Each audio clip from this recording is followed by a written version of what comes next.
আসসালামু আলাইকুম। এখন শুনবেন সংবাদ শিরোনাম। পৌষের শেষ ভাগে দেশজুড়ে তীব্র শীত, অধিকাংশ জেলার উপর দিয়ে বইছে শৈত্যপ্রবাহ। নওগাঁ ও চুয়াডাঙ্গায় তাপমাত্রার পারদ নামল 6 ডিগ্রির ঘরে।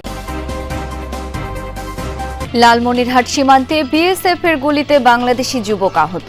কুড়িগ্রাম সীমান্তে ফেলানি হত্যার 15 বছর আজ, বিচার পাওয়ার অপেক্ষায় পরিবার। ব্রাহ্মণবাড়িয়া 4 আসনে বিএনপির 2 প্রার্থী নিয়ে তৃণমূলে বিভ্রান্তি।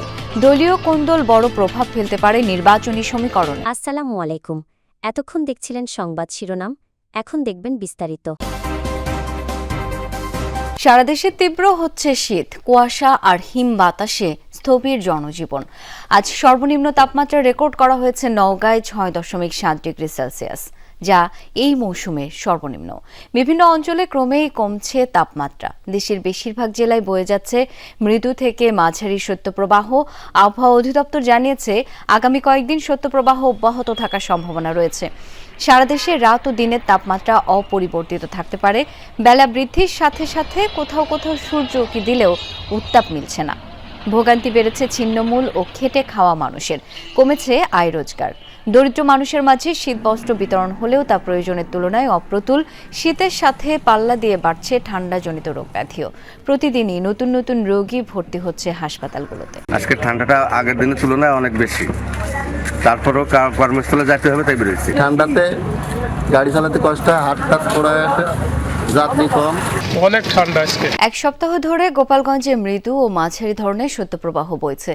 জেলায় আজ সর্বনিম্ন তাপমাত্রা 7 ডিগ্রি সেলসিয়াস রেকর্ড হয়েছে।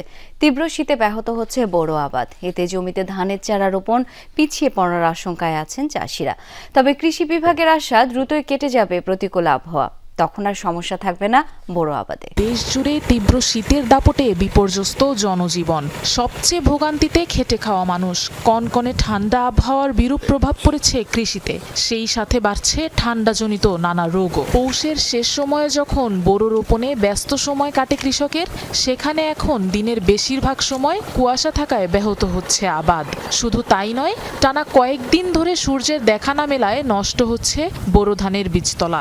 ভারী ঠান্ডা পড়ে, তার মধ্যে তো রাতি হবে, হাত পাও কালাই যায়, বুকে ব্যথা করে। আমাকে হাতে পায়ে বাত আসে, হাতে পায়ে ঝিনঝিন হয়ে যায়, আমাকে জ্বর আসে। জলের ভিতর নামলে, পানিতে নামলে হাত কুড়া হয়ে আসে, তারে গিরি এটা যেন বড় বয়ে জমা হয়ে থাকে। হাড় কাঁপানো শীতে বাড়ছে ঠান্ডাজনিত রোগের প্রকোপ। রোপণ কাজ করার জন্য মাঠের জমে থাকা পানিতে নামতে পারছেন না কৃষকরা। ফলে বোরো উৎপাদন আর ফলন পিছিয়ে পড়া নিয়ে দুশ্চিন্তায় চাষি। শীত উপেক্ষা লাগাতে হচ্ছে, কারণ জমির ফলন কমে যায় যদি আমরা দেরি করে লাগাই। বীজ তোলা একটা সময় থাকে, সেই সময়টা তো পাড়ায় গেলে তো এতে ক্ষতি হওয়ার সম্ভাবনা থাকে। আগে লাগালে আমাদের জমিটা আগে কাটা পড়ে, এই জন্য আমরা এই আবহাওয়ায় কাজ করি।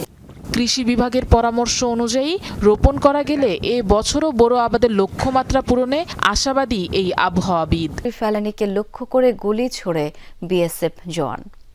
প্রায় 4.5 ঘন্টা কাঁটাতারে আটকে ছটফট করে মৃত্যুর কোলে ঢলে পড়ে ফেলানি।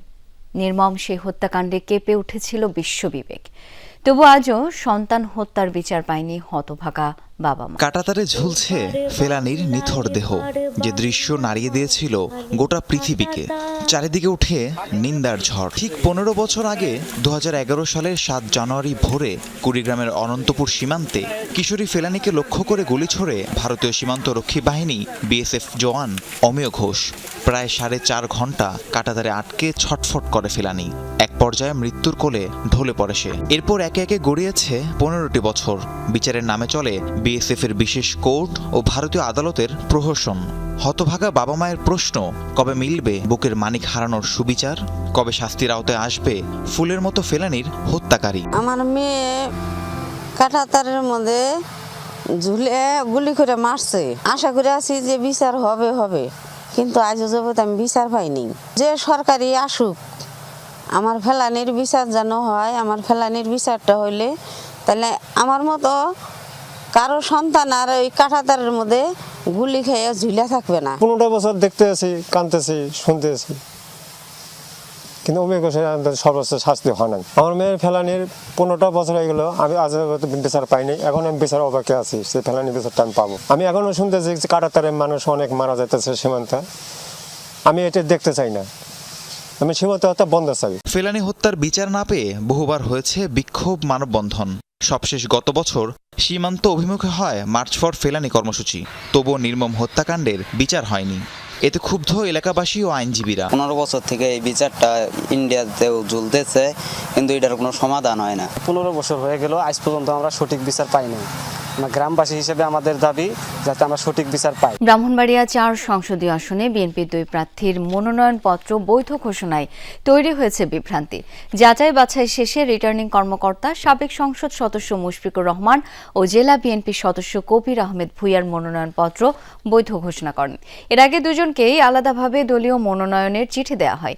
ফলে তৃণমূল বিএনপির নেতাকর্মীরা বিভক্ত হয়ে পড়েছেন। দলীয়ভাবে চূড়ান্ত সিদ্ধান্ত না আসা পর্যন্ত এই আসনে অনিশ্চয়তা কাটছে না। একটি আসন, একটি প্রতীক, তবে প্রার্থী 2 জন। ত্রয়োদশ জাতীয় সংসদ নির্বাচনকে সামনে রেখে সীমান্ত ঘেঁষা ব্রাহ্মণবাড়িয়া 4 আসনে বিএনপির দলীয় মনোনয়ন ঘিরে তৈরি হয়েছে চরম বিভ্রান্তি ও অস্থিরতা। 3 নভেম্বর বিএনপি মহাসচিব মির্জা ফখরুল ইসলাম আলমগীর আনুষ্ঠানিকভাবে মুশফিকুর রহমানকে এই আসনে প্রার্থী হিসেবে ঘোষণার পর থেকেই শুরু হয় উত্তেজনা। মনোনয়ন পরিবর্তনের দাবিতে মাঠে নামেন কবির আহমেদ ভূঁইয়ার অনুসারীরা। দীর্ঘ আন্দোলনের পর 27 ডিসেম্বর বিএনপি চেয়ারপারসনের কার্যালয় থেকে সংযুক্তি 2 লেখা আরেকটি মনোনয়ন চিঠি সংগ্রহ করেন কবির আহমেদ ভূঁইয়া। এতে একই আসনে 2 জনের মনোনয়ন চিঠি ঘিরে বিভক্ত হয়ে পড়ে তৃণমূল বিএনপি। কসবা খাওড়া থেকে আপনার বিএনপি থেকে 2 জন প্রার্থীকে নমিনেশন দিয়েছে। আসলে দল যে নমিনেশন দিচ্ছে, আমরা সাধারণ মানুষ একটা বিভ্রান্তির ভিতরে আছি। এখানে 2 জনকে বৈধভাবে দেওয়া হয়েছে।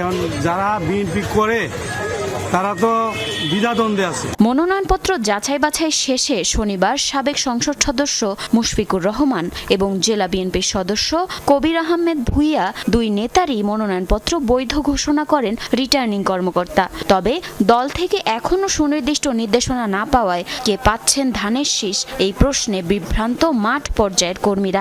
বৈধ ঘোষণা করছে কবির সাহেব এবং মুশফিকুর রহমান ছাড়ো, বুঝছেন? আমরা অবশ্যই আমরা কোন দিকে যাব এটাই আমরা অনেক বড় ইয়াতে আছি।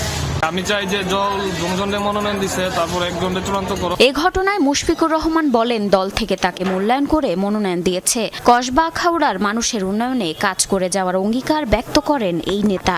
আমারটা যদি ক্যান্সেল হতো তাহলে তো আমি আসতাম না। 8 দফার ভিত্তিতে আমাদের মহিলাদের কর্মসংস্থান করা যায়, কীভাবে আমাদের বেকার সমস্যা দূর করা যায়, সেই সম্পর্কে আমার মনে হয় আমার এলাকা অর্থাৎ কসবা খাউড়ার জনগণ অবহিত।